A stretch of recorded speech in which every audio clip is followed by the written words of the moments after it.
Bismillahirrahmanirrahim. Assalamualaikum warahmatullahi wabarakatuh. Kami dari kelompok 5 yang kali ini akan mempresentasikan tentang metode pembelajaran. Sebelumnya, perkenalkan kelompok kami yang terdiri dari Muhammad Faisal Baihaqi, Rafli Hasanada Putra, dan saya Sofia Ramadhani selaku moderator kali ini.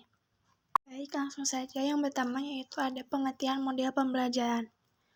Model pembelajaran merupakan kerangka konseptual untuk merancang dan melaksanakan pembelajaran, mengorganisasikan pengalaman belajar untuk mencapai tujuan atau kompetensi, dan sebagai pedoman dalam proses pembelajaran karena berisi langkah-langkah atau sintak pembelajaran yang sistematis.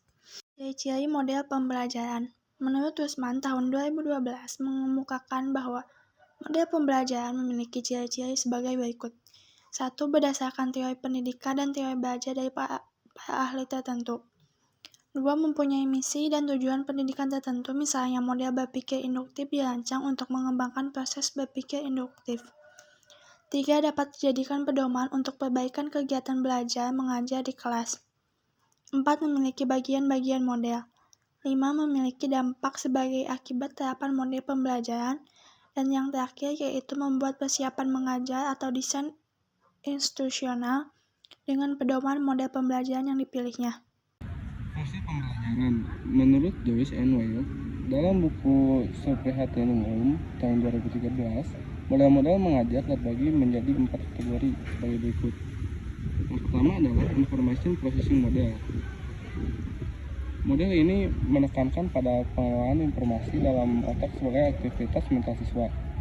Yang kedua adalah Personal Model. Sesuai dengan namanya, model mengajar dalam rumpun ini berorientasi pada perkembangan diri individu. Yang ketiga adalah Social Interaction Model. Rumpun model mengajar Social Interaction Model menitik beratkan pada proses interaksi antar individu yang terjadi dalam kelompok. Behavioral Model. Rumpun ini sesuai dengan teori belajar behavioristik. Macam-macam mode pembelajaran. Menurut Handayana tahun 2016, macam-macam model pembelajaran adalah sebagai berikut. Model pembelajaran inquiry. Model inquiry menggunakan rangkaian kegiatan pembelajaran yang menekankan proses berpikir secara kritis serta analisis kepada peserta didik agar mencari dan menemukan sendiri jawaban dari suatu masalah yang dipertanyakan secara mandiri melalui penyelidikan ilmiah. Model pembelajaran kontekstual merupakan model dengan konsep belajar yang membuat guru untuk meningkatkan antara materi yang diajarkan dengan situasi dunia nyata. Model pembelajaran ekspositori. Ekspositori adalah pembelajaran yang menekankan pada proses penyampaian materi secara verbal dari seorang guru kepada kelompok peserta didik supaya peserta didik dapat menguasai materi secara optimal. Model pembelajaran berbasis masalah. Nama lainnya dalam bahasa Inggris adalah problem-based learning, yang dapat diartikan sebagai rangkaian aktivitas pembelajaran yang menekankan pada proses penyelesaian masalah yang dihadapi secara ilmiah. Model pembelajaran kooperatif. Pembelajaran kooperatif adalah rangka konseptual rangkaian kegiatan belajar yang dilakukan oleh peserta didik dalam kelompok-kelompok tertentu untuk mencapai tujuan pembelajaran yang telah dirumuskan. Model pembelajaran kooperatif. Pembelajaran kooperatif adalah kerangka konseptual rangkaian kegiatan belajar yang dilakukan oleh peserta didik dalam kelompok-kelompok tertentu untuk mencapai tujuan pembelajaran yang telah dirumuskan. Selanjutnya ada model pembelajaran PAICM. Merupakan singkatan dari pembelajaran aktif, inovatif, kreatif, dan menyenangkan. Lalu ada model pembelajaran kuantum atau quantum learning, yaitu kerangka perencanaan dalam pembelajaran kuantum adalah tandur, yaitu tumbuhkan, alami, namai, demonstrasikan, ulangi, dan rayakan. Lalu ada model pembelajaran terpadu. merupakan model yang dapat melibatkan beberapa mata pelajaran sekaligus agar memberikan pengalaman belajar yang lebih bermakna pada peserta didik. Model pembelajaran kelas rangkap.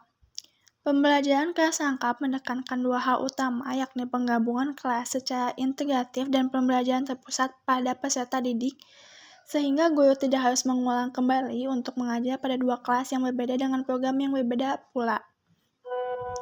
Selanjutnya ada model pembelajaran tugas terstruktur.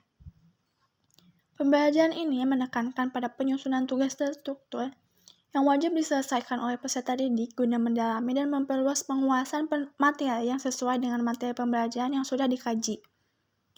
Lalu ada model pembelajaran portofolio. Model pembelajaran portofolio menitik beratkan pada pengumuman karya terpilih dari satu kelas secara keseluruhan yang bekerja secara kooperatif membuat kebijakan untuk memecahkan masalah. Yang terakhir ada model pembelajaran tematik. Merupakan pembelajaran dengan suatu kegiatan pembelajaran yang mengintegrasikan materi beberapa pelajaran dalam satu tema atau topik pembahasan sesuai dengan kebutuhan lingkungan peserta didik yang akan menjadi lahan dunia nyata bagi dirinya. Kesimpulannya, metode pembelajaran memiliki peran penting dalam mencapai tujuan pendidikan yang dirancang dalam kurikulum. Setiap metode yang dipilih harus berorientasi pada pencapaian kompetensi dasar yang telah ditetapkan. Guru diharapkan mampu memahami bahwa tidak ada satu metode yang dapat digunakan untuk semua situasi pembelajaran. Oleh karena itu, diperlukan fleksibilitas dalam memilih metode yang sesuai dengan kebutuhan siswa, karakteristik materi pembelajaran, serta kondisi lingkungan belajar. Metode pembelajaran yang efektif adalah yang mampu mendorong siswa untuk aktif berpartisipasi dalam proses pembelajaran. Aktivitas ini dapat berupa diskusi, eksplorasi, atau kegiatan pemecahan masalah yang tidak hanya meningkatkan pemahaman siswa, tetapi juga mengembangkan kemampuan berpikir kritis. Itu saja yang dapat kami sampaikan. Mohon maaf bila ada kesalahan. Wabillahi taufiq wal hidayah. Wassalamualaikum warahmatullahi wabarakatuh.